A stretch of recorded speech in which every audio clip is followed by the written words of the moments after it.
하나님 앞에 기도드리심으로 종료 주일 예배를 하나님 앞에 드리겠습니다. 시온에 따라 크게 기뻐할지어다. 예루살렘에 따라 즐거이 부를지어다. 보라, 내 왕이 내게 임하시나니 그는 공의로우시며 구원을 베푸시며 겸손하여서 나귀를 타시나니 나귀의 작은 것 곧 나귀 새끼니라. 아멘. 호산나, 만나의 왕으로 예루살렘 성에 입성하신 예수님, 종려나무 가지를 흔들며 주님을 맞이했던 이스라엘 백성들처럼 오늘 저희들도 마음을 활짝 열고 주님을 영접하고자 합니다. 겸손하게 나귀를 타신 주님이시여, 예배하는 저희들도 예수님의 마음을 본받아 하나님과 사람 앞에서 겸손한 마음을 품게 하여 주옵소서. 무거운 십자가를 지시고 끝까지 골고다 언덕을 오르신 주님이시여, 오늘 예배하는 저희들도 주님의 발자취를 따라 끝까지 동행하게 하여 주시옵기를 예수님의 이름으로 기도드리옵나이다. 아멘. 다같이 찬송가 91장 하나님 앞에 찬양 드리겠습니다.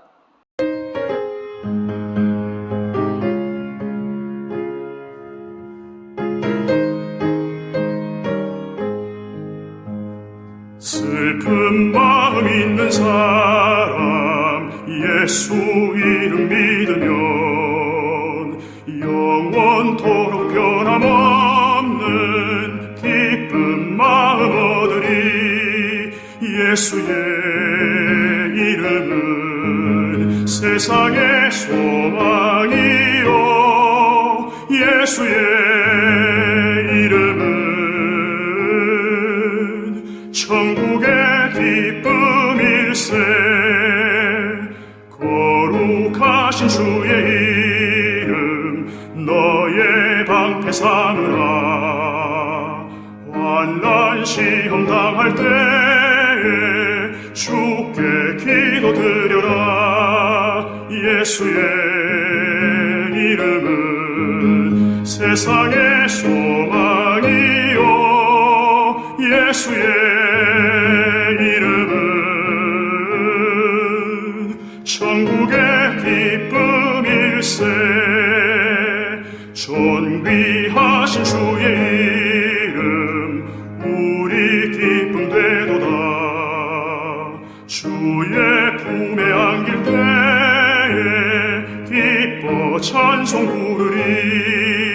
예수의 이름은 세상의 소망이요, 예수의 이름은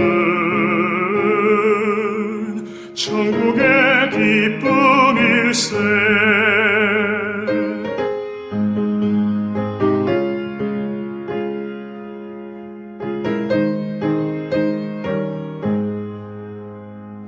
우리 갈 길 다 간 후에 보좌 앞에 나가 왕의 왕께 경배하며 면류관을 드리리.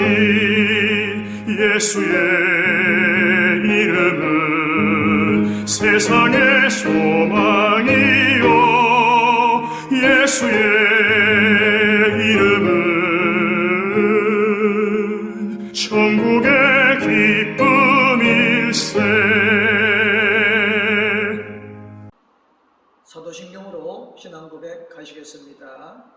나는 전능하신 아버지 하나님 전지의 창조주를 믿습니다. 나는 그의 유일하신 아들 우리 주 예수 그리스도를 믿습니다.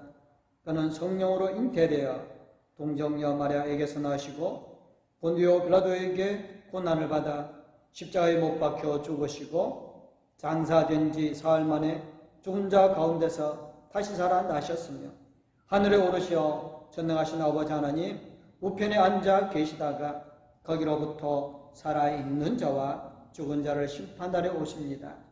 나는 성령을 믿으며 거룩한 공교회와 성도의 교제와 죄를 용서받는 것과 몸의 부활과 영생을 믿습니다.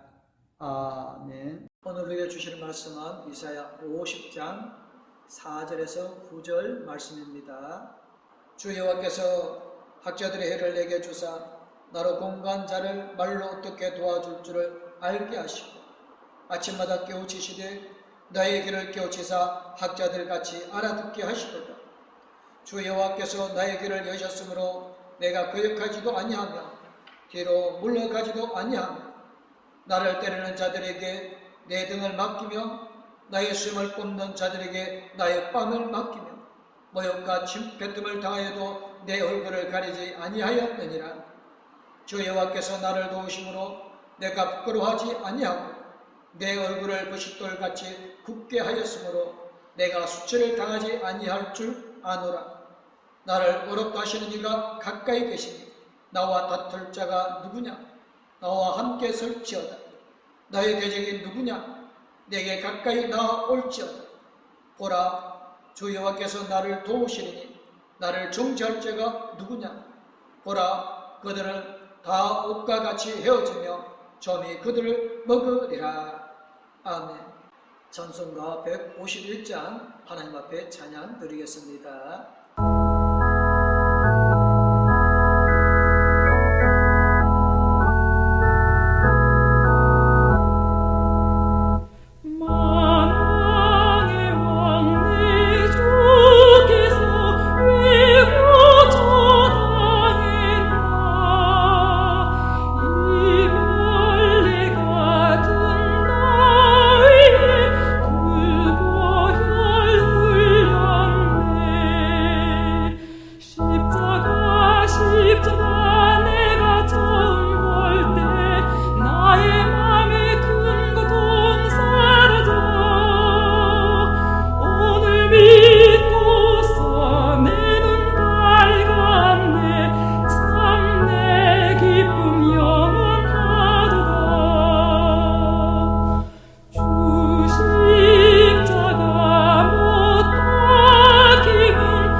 고난받는 종의 노래라고 알려진 말씀입니다.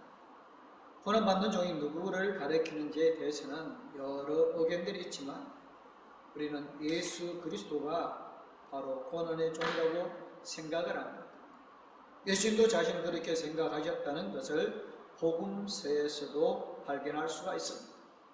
그런데 오늘 말씀이 전하는 메시지는 오늘 말씀의 앞선 부분 이사야 50장 2절 3절을 보면 또 분명해집니다. 내가 왔을 때에 왜 아무도 없었으며 내가 불렀을 때 왜 아무도 대답하지 않았느냐. 내 손이 짧아서 너희를 속죄하지 못하겠느냐. 내게 힘이 없어서 너희를 구원하지 못하겠느냐. 내가 꾸짖어서 바다를 말리며 강을 광야로 바꾼다. 그러면 물고기들이 물이 없어서 죽을 것이며 썩은 고기들이 악취를 낼 것이다. 내가 흑암으로 하늘을 입히며 굵은 비로 하늘을 두르겠다. 이 말씀이 이스라엘이 바벨론에 멸망당하고 이스라엘 백성들이 바벨론의 포로로 끌려갔을 때 선포된 말씀입니다. 나라가 망하고 남의 나라에 끌려가서 고난당하고 있는 하나님의 백성들에게 하나님께서 말씀하십니다. 그들은 자기들이 이렇게 고생하는 것에 대해서 하나님을 원망하고 하나님에 대한 믿음을 포기하려고 하고 있습니다. 이렇게 살 바에야 차라리 바벨론의 신을 믿겠다고 합니다. 하나님의 힘이 없어서, 하나님의 손이 짧아서 자기들이 고생한다고 하나님이 자신들을 구해주지 못해서 그렇다고 생각하고 있습니다. 그런 이스라엘에게 하나님이 호통을 치시는 게 2절과 3절의 말씀입니다. 이스라엘의 나라를 잃고 이렇게 고난을 당하게 된 것은 이스라엘의 범죄 때문이었습니다. 성경에서 이스라엘, 그러니까 북이스라엘과 남유다의 역사를 읽으면 그들의 한 일이 무엇인지 알 수 있습니다. 이스라엘은 자기들이 하나님의 백성이라고는 하면서도 하나님이 하라고 하는 일은 하지 않고 하나님이 하지 말라고 하는 일만 열심히 했지요. 하나님을 섬기라는 말씀을 외면하고 우상을 섬기지 말라는 말씀을 무시했어요. 그래서 하나님을 떠나 온갖 우상들을 섬기고 그런 은혜라고 해서는 안 될 악한 일들을 참 많이 했단 말이지요. 그래서 하나님의 심판으로 나라도 망하고 힘들고 고달픈 처지가 된 건데 아직도 정신을 못 차리고 자기들이 그렇게 된 책임을 하나님께 찾고 있다는 거죠. 하나님은 이스라엘 백성들에게 정신을 차리라고 야단을 치십니다. 이스라엘이 망한 것이 그들의 범한 죄악 때문이지만 그래도 하나님은 그들을 구해 주시려고 여러 모양으로 애를 쓰셨습니다. 하지만 그마저도 거부한 게 이스라엘이었습니다. 내가 왔을 때 왜 아무도 없었으며 내가 불렀을 때 왜 아무도 대답하지 않았느냐. 아무도 하나님께로 나오지 않았고 하나님이 찾으실 때도 아무도 응답하지 않는 것이 이스라엘이었습니다. 그때라도 응답을 했으면 이 지경이 되지는 않았을 텐데 끝까지 하나님을 찾지 않고 끝까지 하나님의 부르심에 응답하지 않아서 하나님의 도우심을 받을 수가 없었던 겁니다. 내 손이 짧아서 너희를 속죄하지 못하겠느냐. 내게 힘이 없어서 너희를 구원하지 못하겠느냐. 그래 놓고서도 하나님을 탓하고 원망하는 이스라엘 백성들에게 하나님께서 무서운 말씀을 하십니다.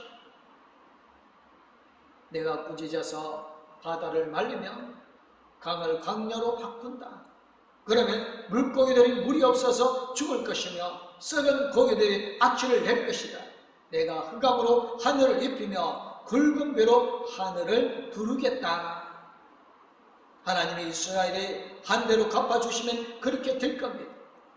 이 장면은 아주 폭력적이고 파괴적이지요. 그래도 아무도 할 말 없습니다. 자기들이 한 그대로 당하는 것이니까요.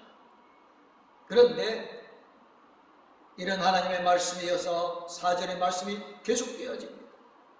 4절부터 우리가 읽은 말씀은 2절과 3절과는 아주 다른 내용입니다. 2절, 3절은 하나님 이스라엘 백성들에게 하신 말씀이고 이스라엘 백성들은 어떻게 하실지에 대한 내용입니다. 그런데 4절부터는 이스라엘 백성들은 사라지고 고난받는 종이 등장을 합니다. 고난받는 종이 어떤 사람이고 어떤 일을 하는지에 대해서는 설명하고 있습니다. 국제정치 용어로 하드 파워와 소프트 파워라는 말이 있다고 합니다. 하드 파워는 군사적 행동이나 경제 제재로 상대 국가를 압박하는 것을 말하고 소프트 파워는 비폭력적인 수단으로 영향력을 행사하는 것을 말합니다. 이사야 50장 2절 3절은 하나님의 하드파워 방법으로 이스라엘을 심판하실 거라고 말씀합니다. 하지만 하나님은 그렇게 하시지 않기로 하십니다. 비록 이스라엘이 바벨론에서 하나님을 원망하고 믿음을 버리고 또다시 이방 신에게로 마음을 빼앗기고 있지만 이스라엘을 영원히 버리시거나 아예 없애버리지 않으시고 다른 방법을 선택하십니다. 그게 4절부터 나오는 고난받는 종입니다. 하나님께서 이스라엘 백성들을 그들의 죄와 타락에도 불구하고 불쌍히 여기셔서 그들을 멸하시는 대신 구원하기로 하셨습니다. 하드 파워 대신 소프트 파워를 사용하기로 하신 것입니다. 이스라엘 하나님의 도움을 거부하고 하나님이 부르셔도 응답하지 않았지만 하나님은 그들에게 하나님의 종을 보내셔서 그들을 설득하고 그들의 마음을 변화시켜서 이스라엘을 다시 하나님께로 돌아오게 하시고 그래서 그들이 구원을 얻게 하기로 하신 것입니다. 4절부터는 하나님의 말씀에서 고난받는 종의 노래로 하드 파워에서 소프트 파워로 바뀌어집니다. 주 하나님께서 나를 학자처럼 말할 수 있게 하셔서 지친 사람을 말로 격려할 수 있게 하신다. 아침마다 나를 깨우쳐 주신다. 내 길을 깨우치셔 학자처럼 알아듣게 하신다. 여기서 말하는 학자는 박사학위를 받고 대학이나 연구소에서 연구하는 사람을 가리키는 말이 아닙니다. 하나님의 말씀, 곧 하나님의 뜻을 바로 알고 하나님을 잘 이해하는 사람, 그리고 하나님의 뜻을 사람들이 알아듣도록 설득력 있는 말로 설명하고 가르치는 사람을 말합니다. 말로 설명해서 알아듣게 하는 건 참 힘든 일입니다. 그냥 예를 들면 쉽게 따라오게 할 수 있는데 설명하고 설득해서 동의하게 만들고 그래서 따라오게 하는 것 시간도 많이 걸리고 참 많은 인내와 수고가 필요한 일입니다. 하드 파워로 힘으로 윽박지르면 덜 시간이 걸리고 훨씬 간단하게 진행되어지지요. 하지만 파괴와 폭력으로 마음을 가질 수는 없습니다. 힘이 없으니까 억지로 따르고 복종할 수 있겠지만 마음으로 따르는 일이 되지는 않지요. 그래서 하드 파워로 이루어진 평안은 언제든지 쉽게 무너질 수 있는 불안한 것이고 하드 파워로 세워진 관계는 모래에 세워진 집처럼 위태로운 것입니다. 그래서 하나님은 하나님의 종을 하나님의 백성들에게 보내셔서 하나님의 마음을 전하게 하시고 사람들이 진심으로 하나님께 돌아오고 하나님의 뜻을 따르도록 설득하도록 인도하게 하십니다. 그러다 보니 하나님의 종은 참으로 어려운 일을 해야 하게 되었고 또 그만큼 많은 고난을 당해야만 하게 되었습니다. 사람들이 쉽게 그 말을 듣지 않으니까요. 듣지 않을 뿐만 아니라 말하지 못하게 공격하고 미워하고 괴롭히기도 합니다. 그래서 고난받는 종이 되는 거지요. 나는 나를 때리는 자들에게 등을 맡겼다. 내 수염을 뽑는 자들에게 뺨을 맡겼다. 내게 침을 뱉고 나를 모욕하고도 내가 그것을 피하려고 얼굴을 가리지 않았다. 고난받는 종은 말 그대로 고난을 받습니다. 고난을 받는다는 것은 고난을 피하려 하지 않는다는 것입니다. 고난을 피하려고 하면 하나님의 종이 해야 할 일을 하지 말아야 하기 때문에 그렇다고 고난이 즐거워서가 아닙니다. 고난을 당해야 하나님이 만족하시니까 하나님을 만족케 드리기 위해서도 아닙니다. 고난받는 종이 고난을 피하지 않고 고난을 받는 이유는 하나님이 그를 도우시기 때문입니다. 주 하나님께서 나를 도우시니 그들이 나를 모욕하여도 마음이 상하지 않아. 오히려 내가 각오하고 모든 어려움을 견디어낸다. 내가 부끄러움을 당하지 않겠다는 것을 내가 아는 까닭은 나를 어렵다 하신 분이 가까이 계시기 때문이다. 아멘. 고난받는 종이 당하는 고난은 하나님이 강제적으로 그에게 고난당하도록 강요하시기 때문에 받는 것이 아니라 고난받는 종이 당하는 고통은 그가 스스로 선택하시거나 적어도 기꺼이 견디는 것입니다. 그리고 그가 그렇게 하는 것은 하나님이 그를 도우시기 때문입니다. 그렇게 바벨론에서 하나님의 종이 고난을 받으며 하나님의 마음을 전하고 하나님의 뜻을 알려주었습니다. 이스라엘 백성들이 회개하고 돌이켜 하나님께로 돌아오게 되었고, 그래서 하나님이 그들을 구원하셨습니다. 바벨론에서 해방되어 가나안으로 돌아가게 하셨고, 거기서 다시 하나님의 백성의 나라를 세우고 다시 그들의 역사를 시작하게 하셨습니다. 아까도 말씀을 드렸지만 우리는 고난받는 종이 예수 그리스도라고 말합니다.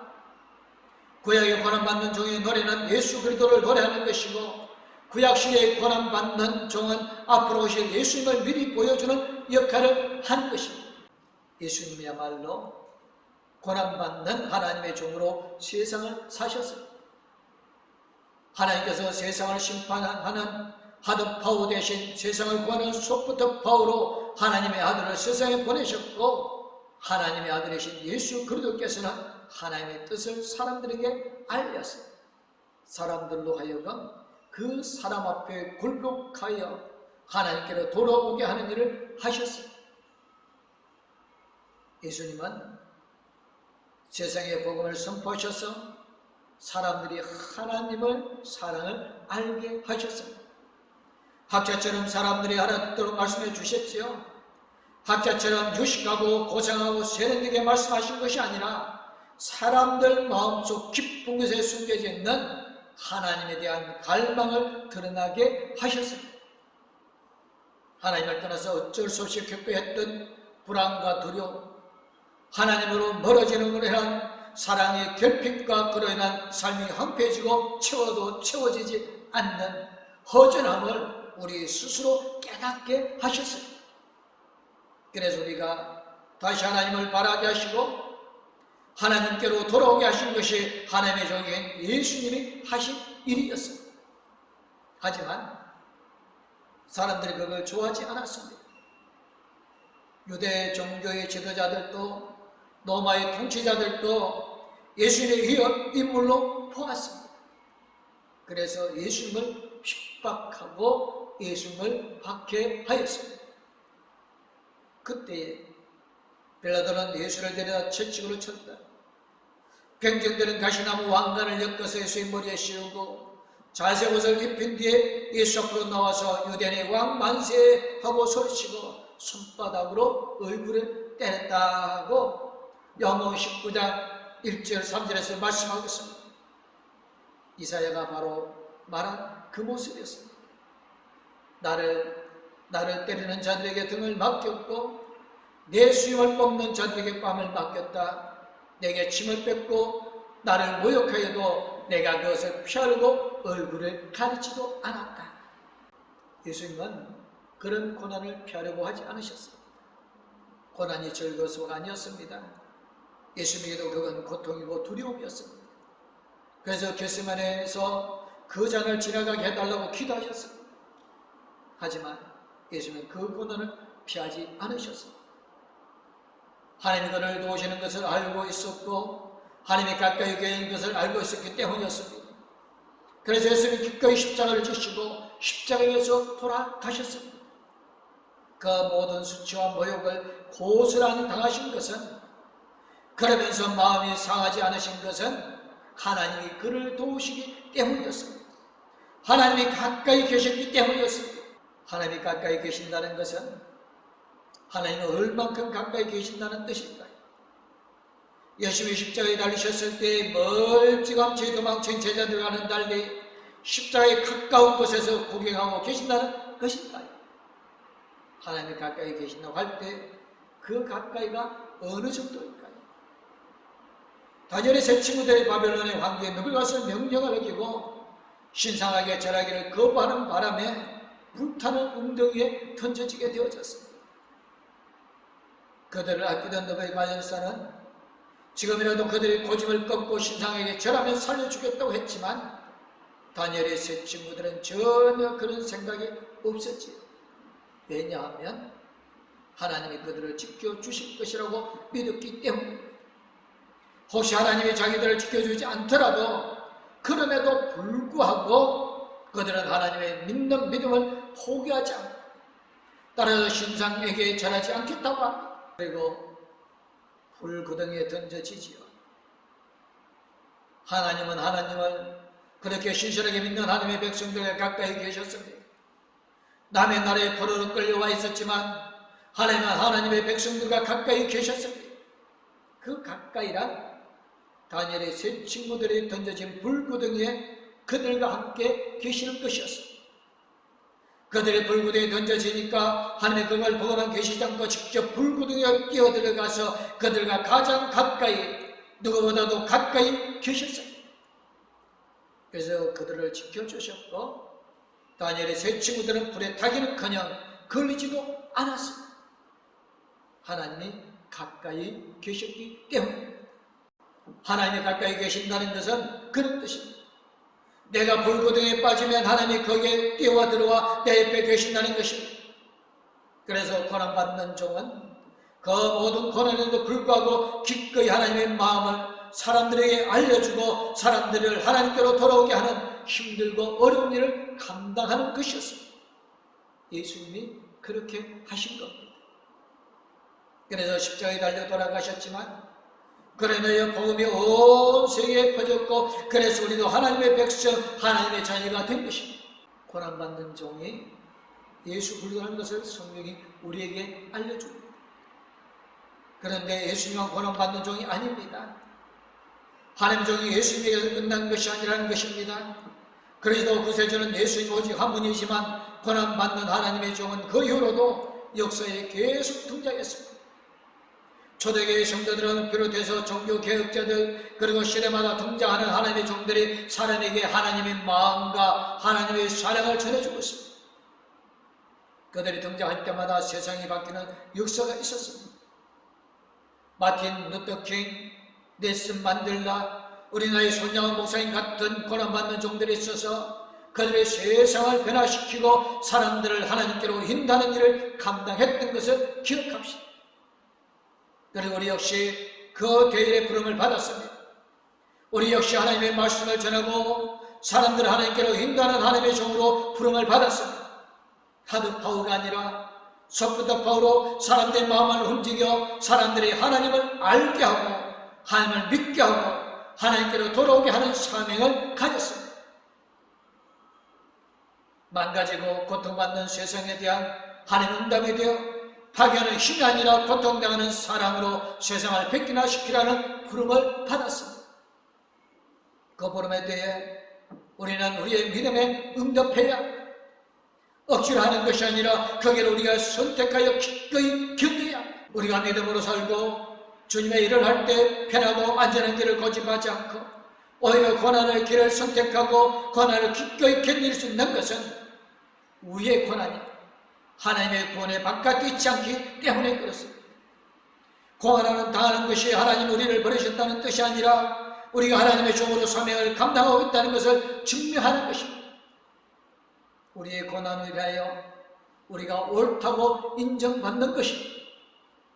무엇보다 우리는 혼자가 아닙니다. 하나님 우리를 가까이 계십니다. 그래서 우리가 불구덩이에 빠지면 하나님 역시 불구덩이에도 뛰어들어 오실 것입니다. 우리가 세상에서 예수를 믿기만 한다면 별 허름이 없이 믿을 수도 있습니다. 하지만 믿음으로 살고 믿음으로 전하며 살려고 하면 이런저런 어려움이 생기게 되어집니다. 나를 미워하는 사람도 생기고 나를 괴롭히는 사람도 생길 수 있습니다. 그래서 우리가 세상에서 고난받는 종이 되어지는 겁니다.